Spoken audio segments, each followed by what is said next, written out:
Nobody sat Walt down and told him to spend 31 years optimizing gas prices instead of automating an investment. Nobody had to. He inherited the scoreboard the same way you inherit a native language, before he was old enough to question where it came from, before he'd ever heard the word scoreboard used the way I'm using it now.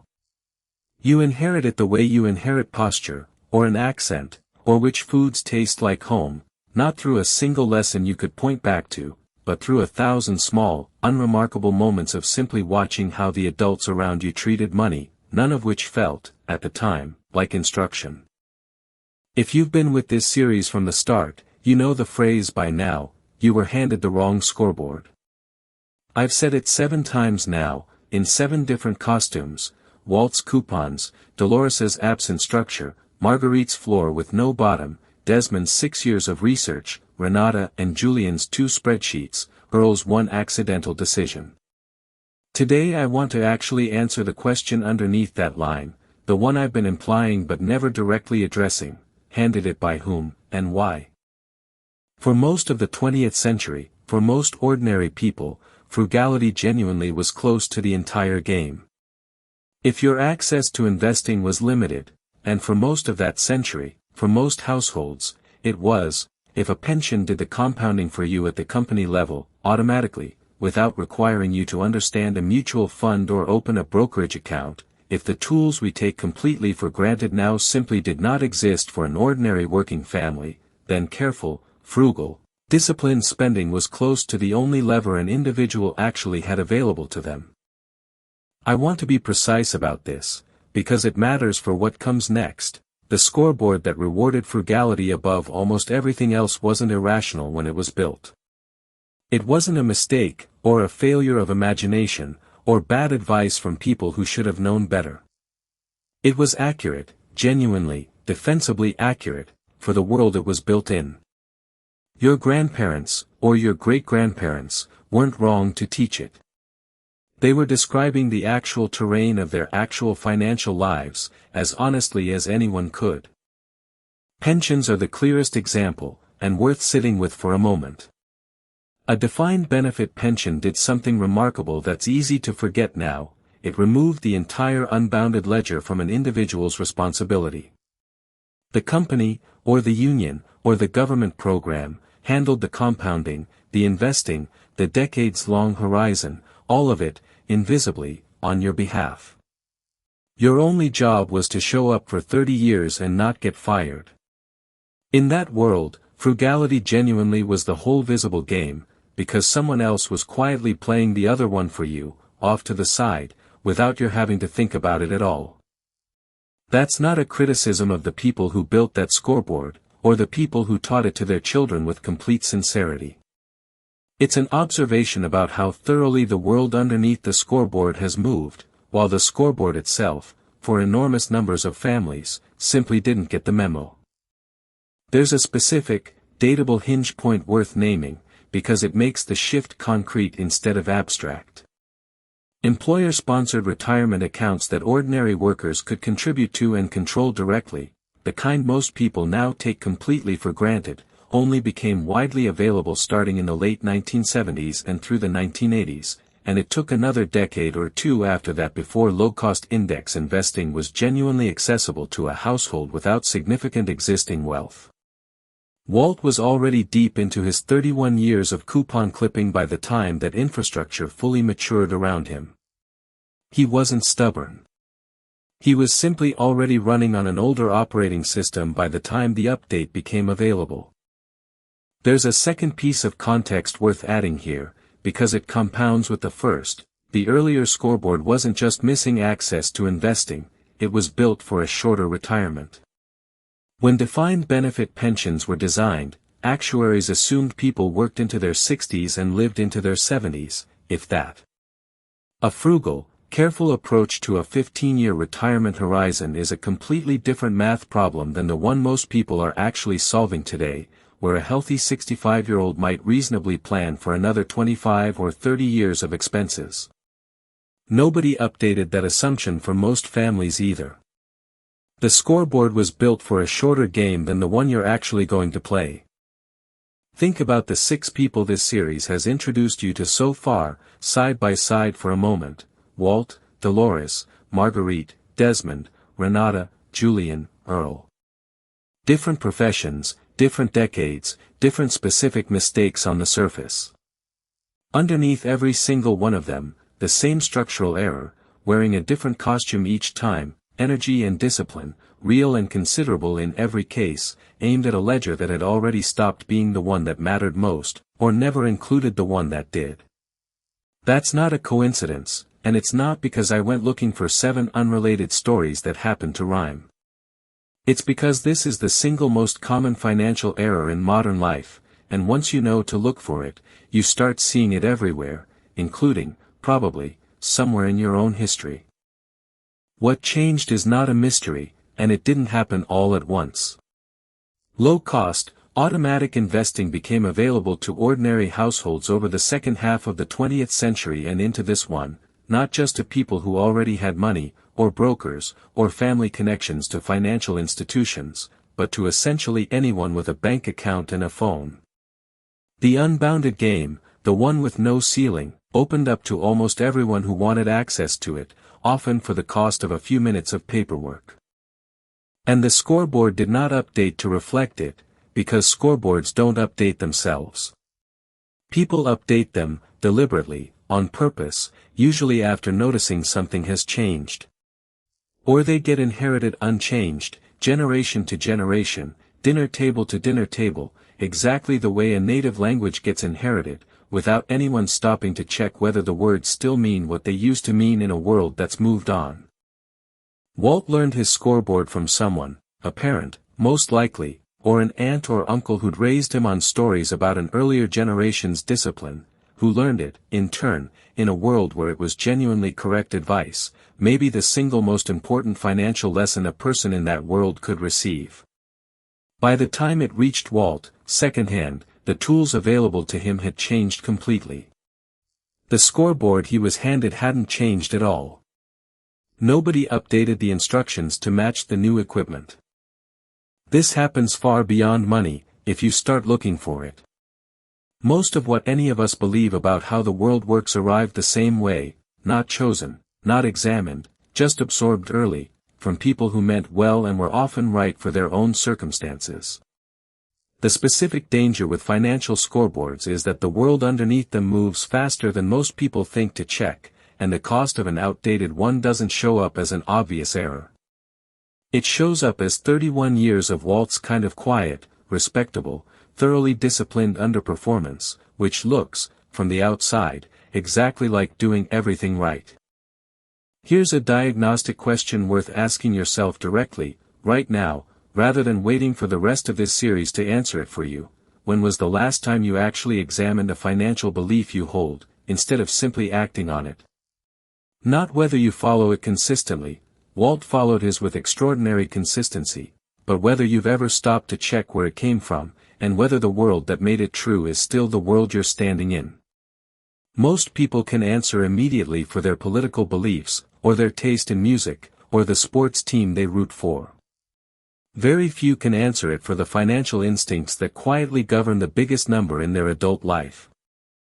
Try this specific version of the question, because it tends to cut through faster than the abstract one. Think of the single financial habit you're proudest of, the one you'd mention first if someone asked how you manage money well. Now ask, honestly, when you last checked whether that specific habit is still the highest leverage thing you could be doing with that same effort. Most people, when they actually sit with that question instead of rushing past it, discover the habit they're proudest of is exactly the kind of inherited, unexamined instinct this entire episode has been describing. Not wrong, exactly, just never actually rechecked against the world as it exists today. I've noticed something in the conversations I have about this specific point, more than almost any other topic in this series. People resist updating a financial scoreboard even after they intellectually agree it's outdated, in a way they don't resist updating other outdated beliefs nearly as strongly. I think it's because a financial scoreboard isn't just a belief about money. For people like Walt, and maybe for people like you, it's tangled up with an entire identity, being the responsible one, the careful one, the one who doesn't take foolish risks. Changing the scoreboard can feel, uncomfortably, like admitting that the identity built on top of it was misplaced, even when the actual ask is much smaller and much less threatening than that. Not, stop being careful, just point the same care somewhere it can actually do more for you.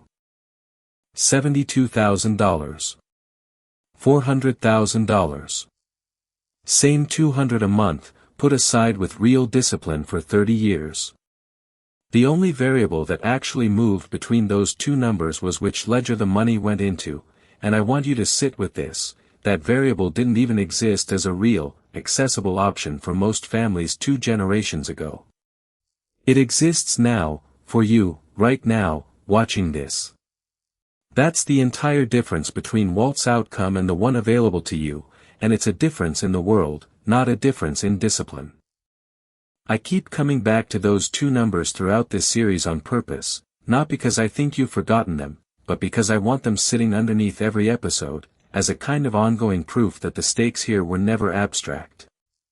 $328,000 is not a rounding error, and it's not a hypothetical. It's what one inherited, outdated scoreboard actually cost one real, disciplined, hard-working man, over one working lifetime, and it's recoverable, for you, only if you're willing to look directly at your own scoreboard instead of assuming it was handed to you correctly.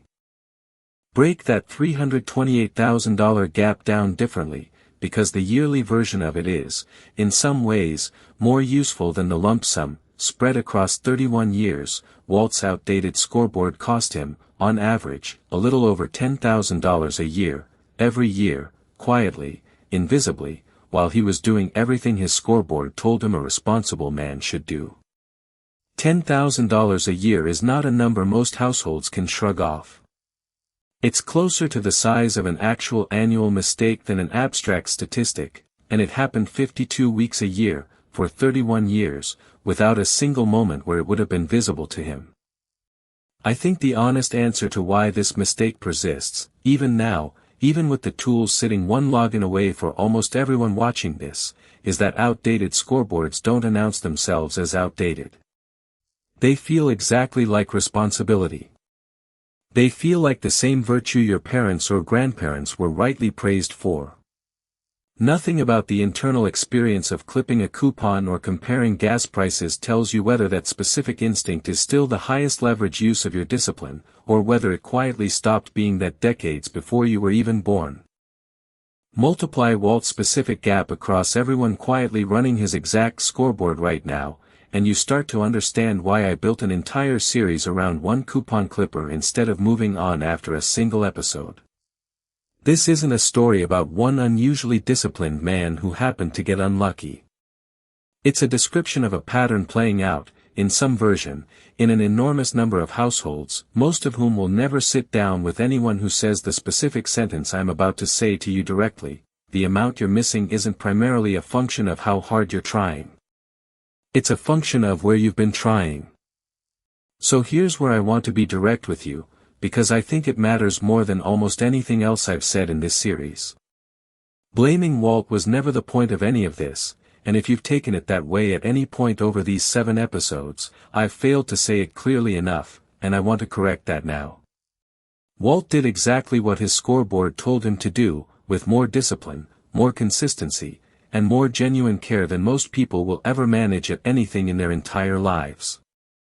The only thing wrong was the scoreboard itself, not Walt's character, not his work ethic, not his love for his family, all of which, by every account I ever heard, were completely intact and admirable.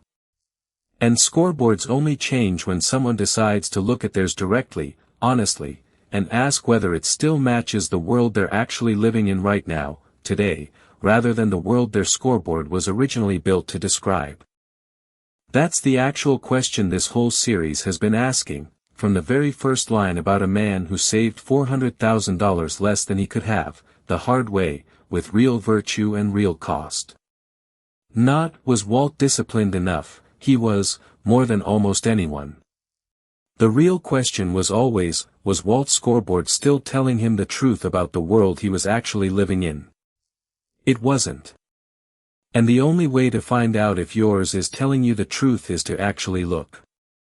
If you have children, or you will, I want you to consider something uncomfortable. Whatever scoreboard you're currently running on, examined or not, is the one you're most likely to hand them next, the same way Walt's was handed to him, without either of you necessarily choosing it on purpose. That's not a guilt trip, it's simply the mechanism, working exactly the way it always works, generation to generation, unless someone deliberately interrupts it.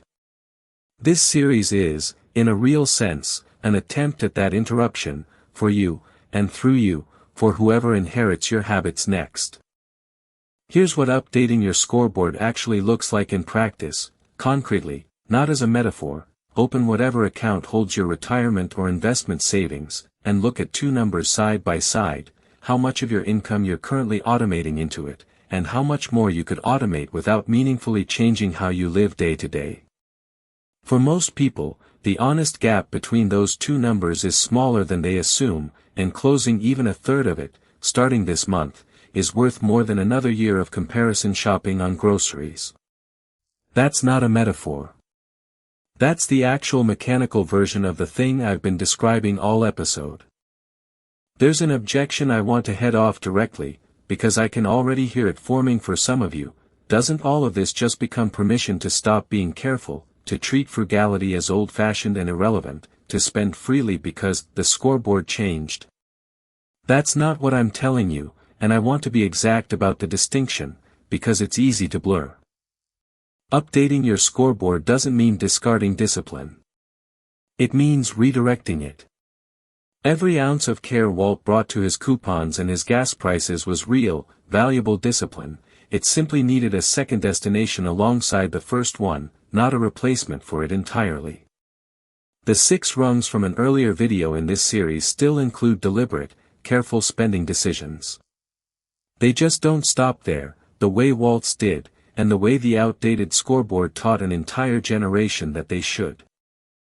The test isn't, am I still being careful? Careful was never the missing ingredient for Walt, or for most people I've met who are stuck in this exact trap.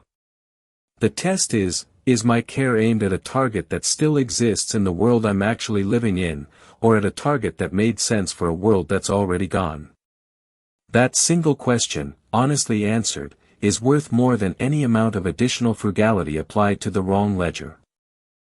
Practically, updating your own scoreboard doesn't require a dramatic reinvention.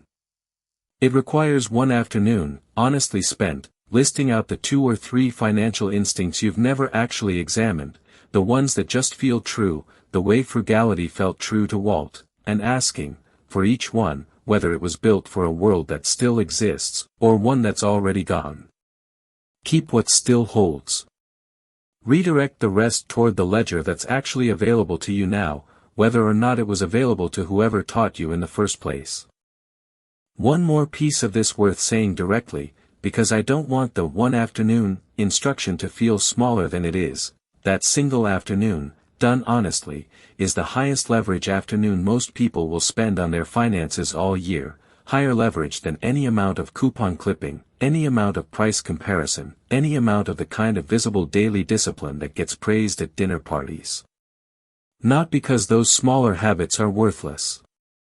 Because none of them, stacked together, will ever close a gap the size of the one an unexamined scoreboard quietly opens over 31 years. From here, I want to start testing that question against other scoreboards we've all inherited without questioning, one at a time, the same way we've just tested this one. Starting with debt, which almost everyone I've ever met treats as simply, uniformly the enemy, no exceptions, no nuance, the same way people used to treat all frugality as simply, uniformly correct.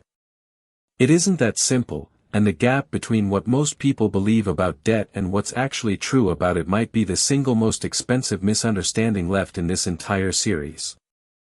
That's next, and I think, once you see it clearly, you'll recognize the shape of it in more of your own inherited beliefs than just this one.